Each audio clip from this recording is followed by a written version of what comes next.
Ang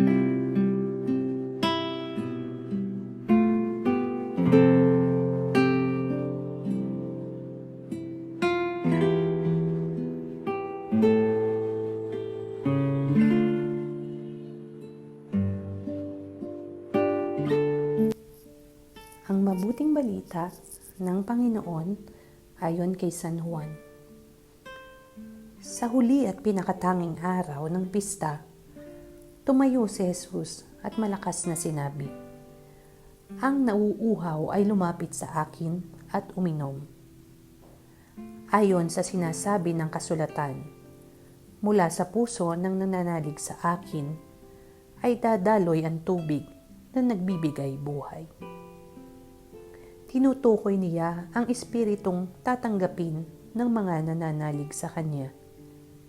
Nang panahong iyon ay hindi pa naipagkakaloob ang Espiritu Santo, sapagkat hindi pa nagaganap ang pagkamatay at muling pagkabuhay ni Jesus.